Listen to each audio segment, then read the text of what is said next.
in this age of technology and AI and automations and shortcuts and all the stuff, it's so important to humanize sales and to humanize how we interact with each other and humanize how we build, foster, and nurture and grow relationships. And so to me, what that means is really not forgetting the human element, to be human, both in our interactions online and in person. Welcome to the Making Sales Social podcast, featuring the top voices in sales, marketing, and business. Join Brynne Tillman and me, Bob Woods, as we each bring you the best tips and strategies our guests are teaching their clients, so you can leverage them for your own virtual and social selling. Enjoy the show.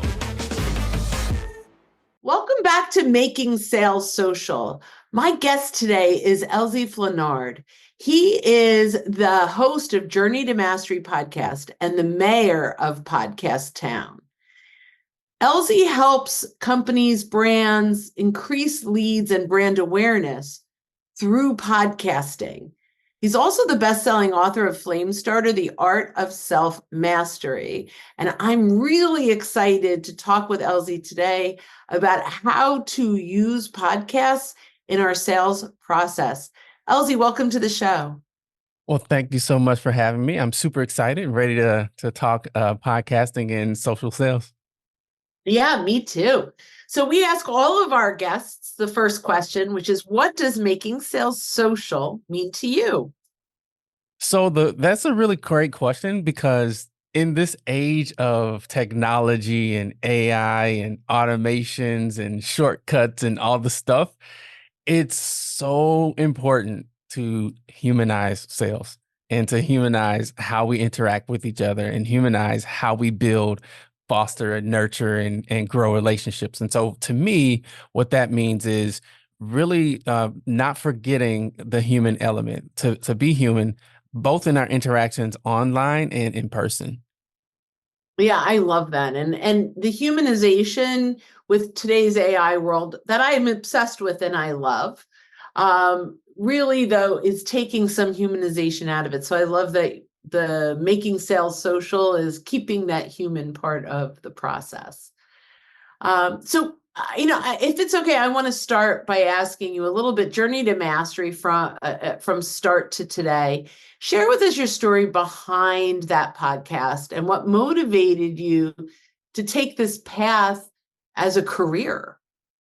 So I'll give you the 2-minute version. It's a very long story, but I Okay. was working my day job and trying to figure out a way to escape and do my thing full time.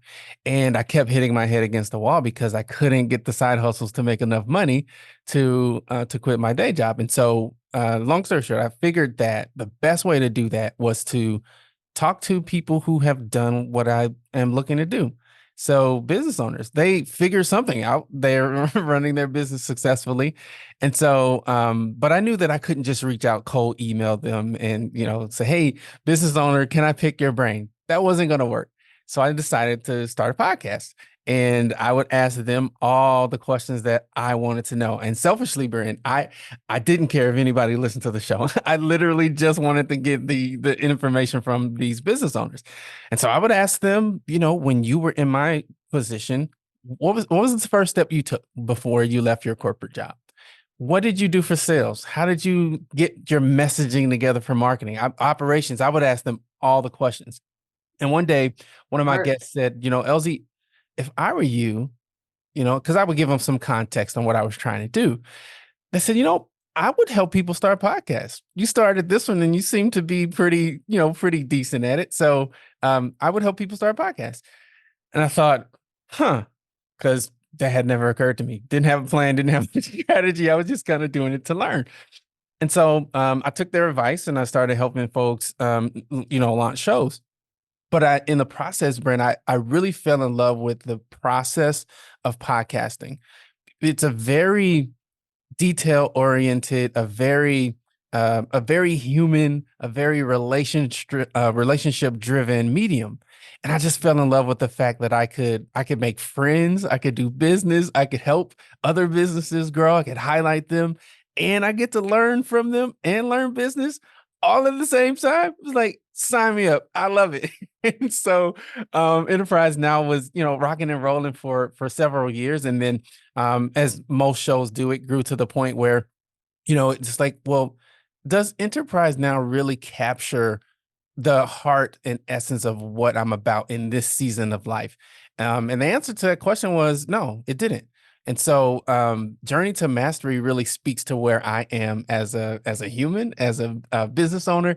I'm on a journey to mastery. I'm on a journey to master not only myself, but to master the game of business. And so that's what we do. We talk to other entrepreneurs, business owners who are also on that journey, both personally and in the game of business. So I love that. And I want to go deeper into the types of podcasts and how to use them for business development. But Podcast Town's mayor, that's also a podcast? So Podcast Town is an agency. So how it works, Brynne, is the and I always recommend people have a media brand that supplements their main brand. And we can talk into more detail about that later. But Journey to Mastery is my media brand.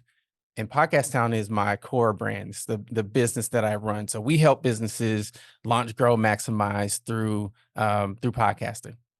Got it. So like we're Social Sales Link, but you are on the show that has of a different name, Making Sales Social, right? So okay, I get it. So that's the tip. So that makes so much sense. So I've got quite a few questions lined up for you. The first one, I'm going to start with what I have learned, and then you tell me why this is important or if I'm wrong. There are two major kinds of podcasts from a business perspective. There's the interview podcast, and then there's the expertise podcast. So the interview is you're highlighting the other person, which could be your prospect or a referral partner. And then the expert side of things is where you are sharing your insights and growing your credibility with the marketplace. Did I get that right? You're not wrong. Okay. But I would add that I believe that as the market continues to mature, we're going to see other types of podcasts especially for in what we do, the B2B realm. There are murder mystery podcasts that are B2B. There are a lot of people are doing solo shows now. It's kind of the SME or the SME version. There's fiction, there's nonfiction, there's all different types of formats. I think are on the horizon as B2B continues to grow and mature as a genre. So it's actually pretty exciting that there's going to be more variety in the types of shows that people are producing. Fun.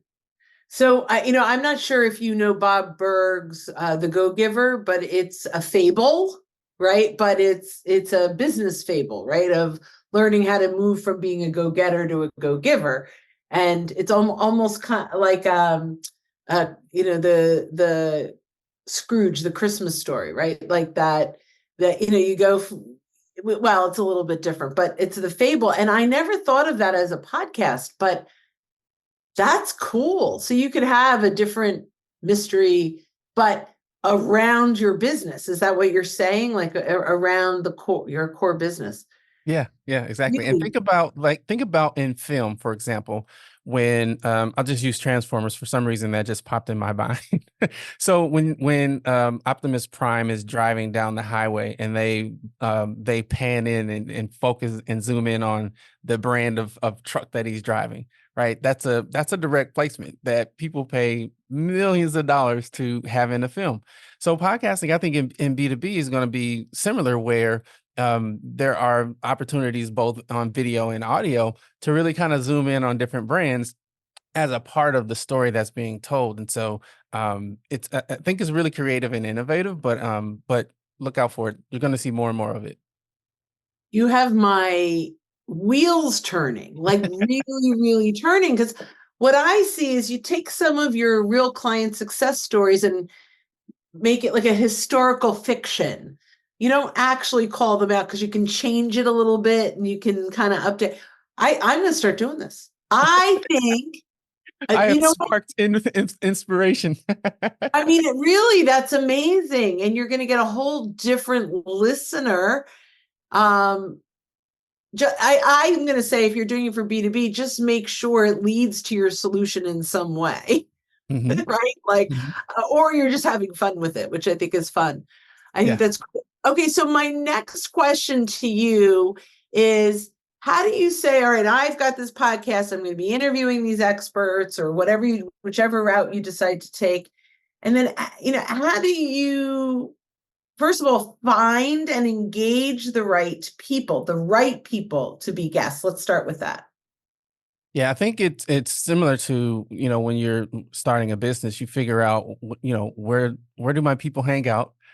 For me, it's LinkedIn. My people are on LinkedIn, and then you go where your people hang out and you add value. It's like showing up to a birthday party. You don't go into the party saying, "Hey, everybody, look at me. I do this. Anybody want to do business with me?" No, you wouldn't do that. So you go in and you be a human. You add value. You bring a gift. You engage, you bring a gift, and then you build those relationships. And then over time, you identify who has the right, what I call vibe, right? Who's going to give my audience value without holding back, and who is going to help build this community, because podcasting is community. And then you reach out. I found that simpler the better.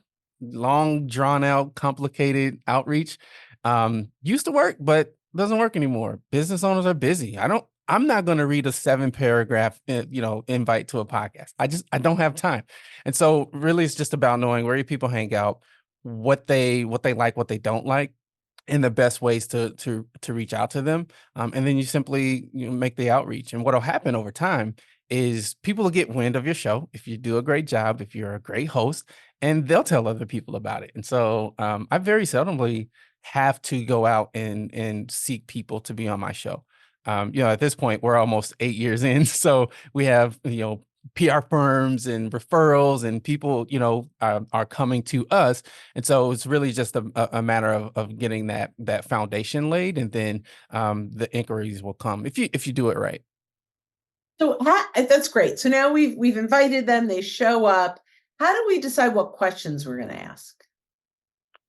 Yeah, I think everything you do with your show has to be intentional and strategic. So I always tell people, think about the journey from the time you send them that email or that message on LinkedIn. What do you want them to feel? What do you want them to see? How do you want them to experience your brand? Right. Then once they say yes, what happens next? Is it a follow-up email? How do you want to engage them? Is it a video that describes what your podcast is about? What is that customer journey? And be very, very intentional and strategic about how you set that up.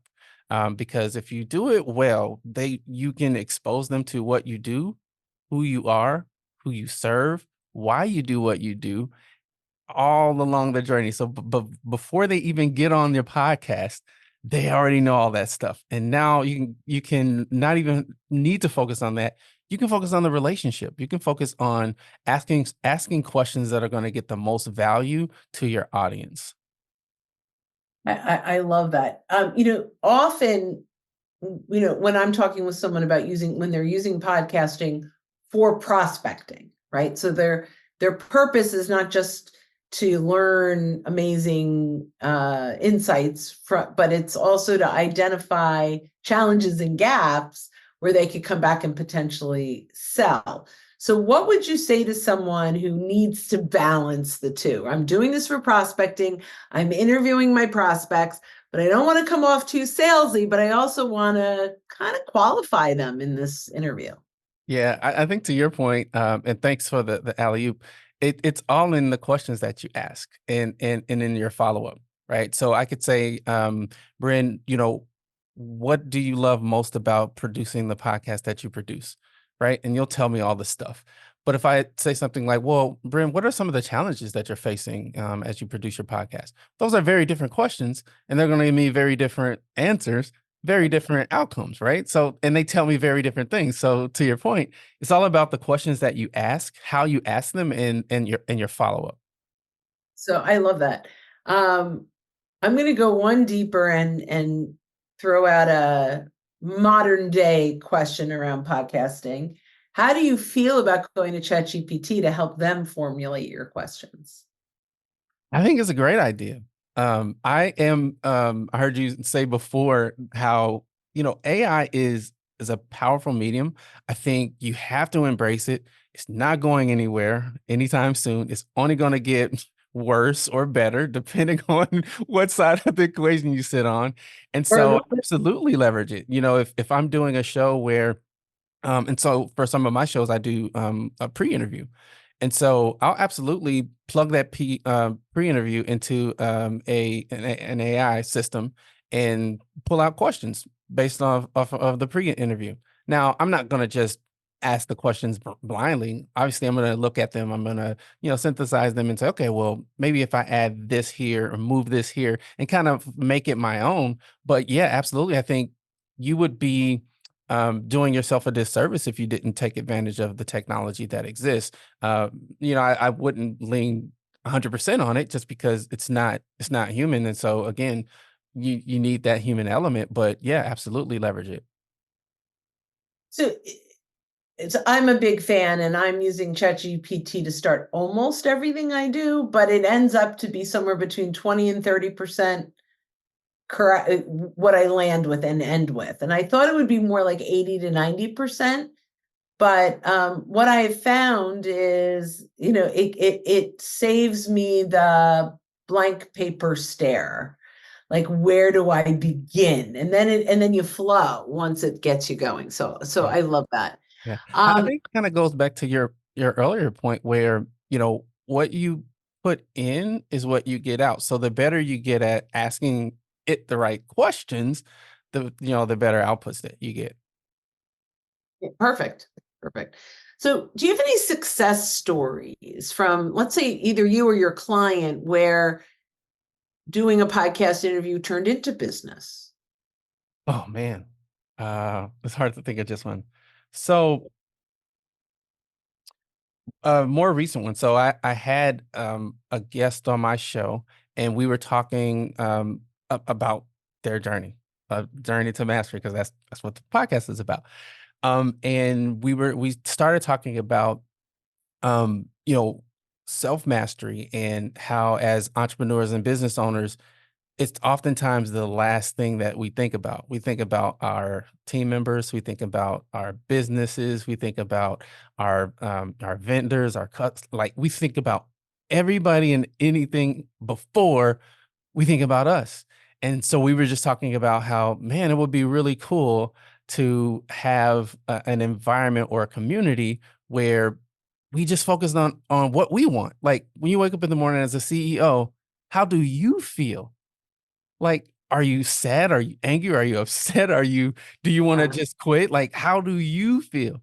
And long story short, it ended up sparking an idea in her to start a podcast to launch a group of women that could get together and really focus on taking care of themselves. And so it's that type of organic, synergistic relationship that really, really works well. And now we already vibe because we had a great conversation on the show, and so now when we work together, it's gonna flow so much better because we've already gotten that part out of the way. We don't have to, necessarily learn each other from zero. We already kinda know each other. I kinda already know why she wants to start the show and kind of what she's looking to build, and so it's a really, really cool organic way to do business because now the show is gonna be a success because we're on the same page and we're working toward the same goal.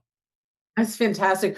I think that we do a lot around prospect by interview, which could be ebooks or podcasts or live streams or whatever it is, but the goal is to start trust-based conversations without being salesy. And that's exactly what you're talking about. Yeah. We're building that. I love that. I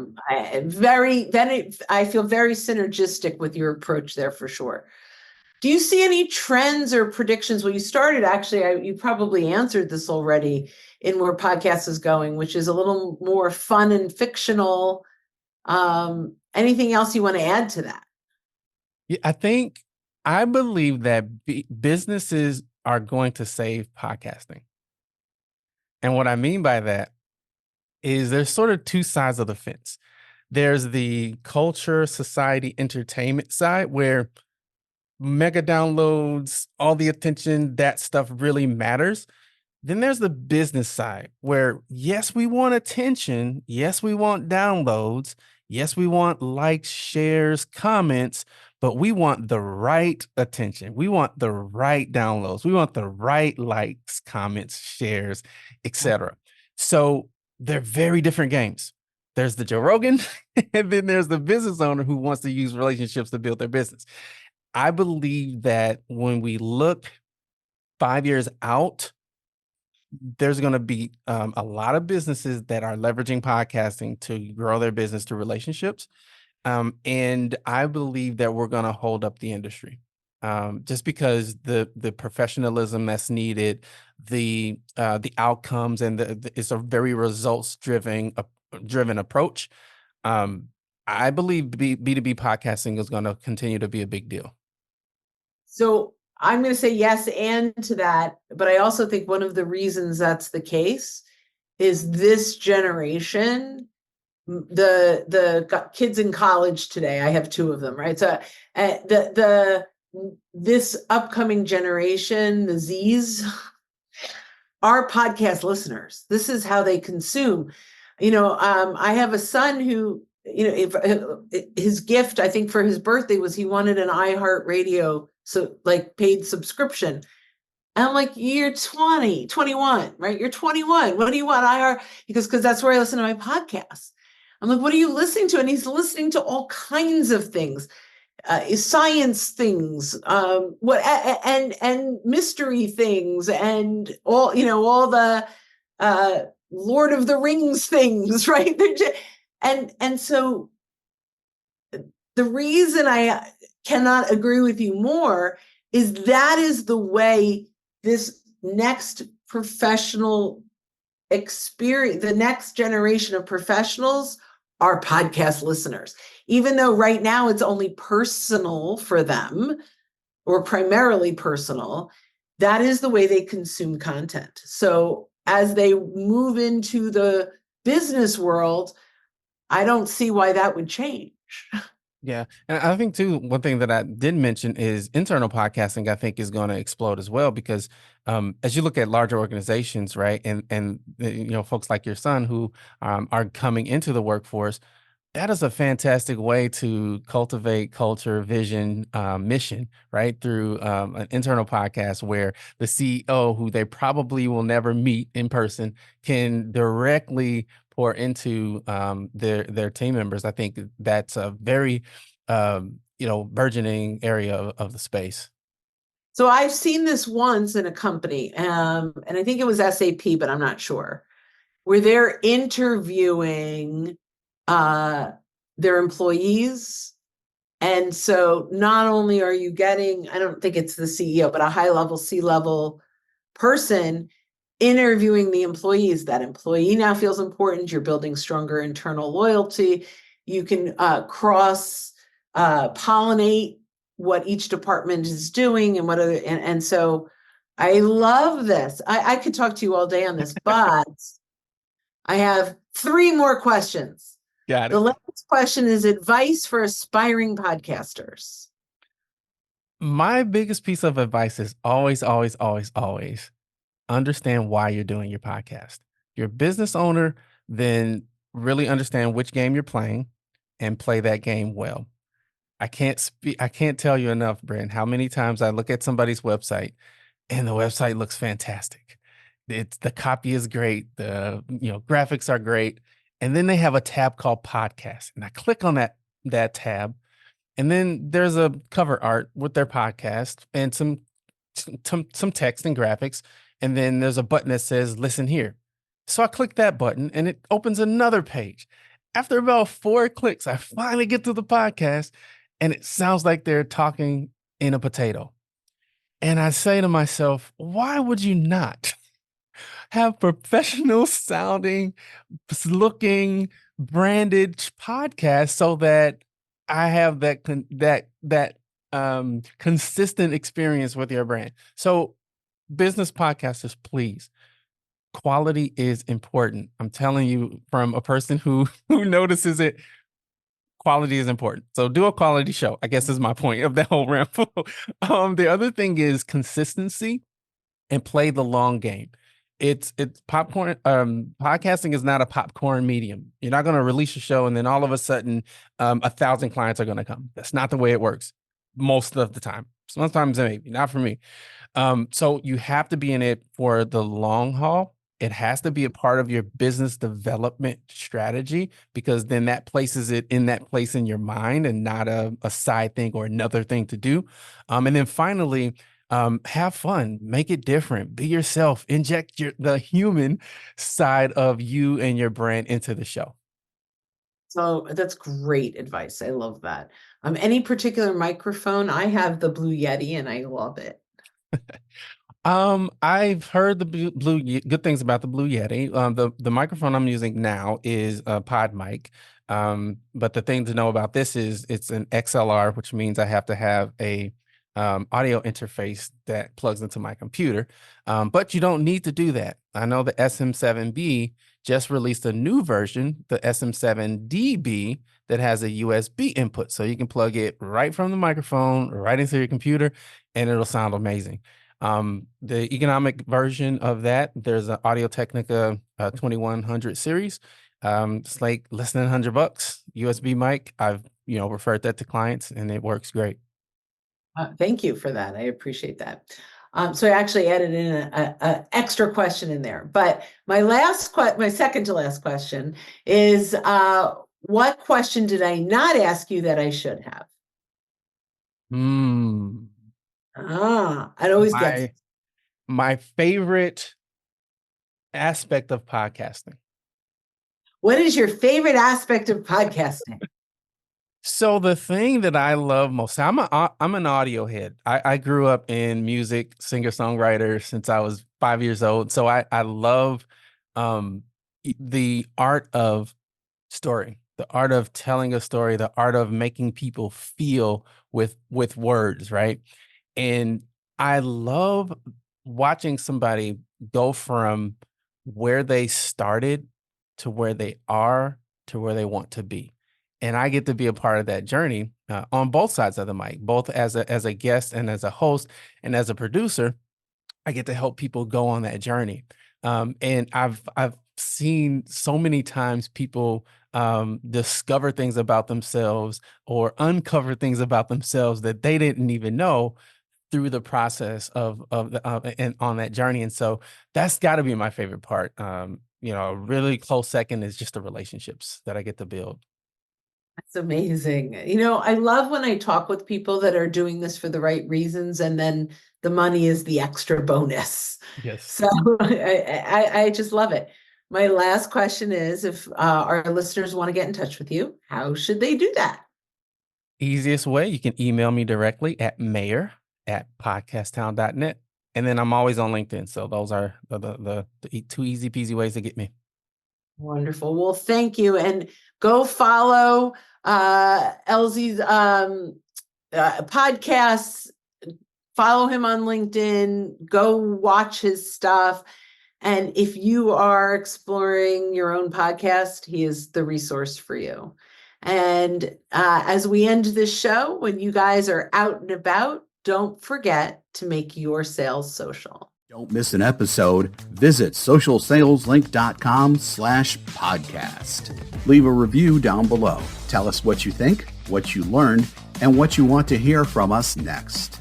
Register for free resources at linkedinlibrary.com. You can also listen to us on Apple Podcasts, Spotify, and Google Play. Visit our website, socialsaleslink.com, for more information.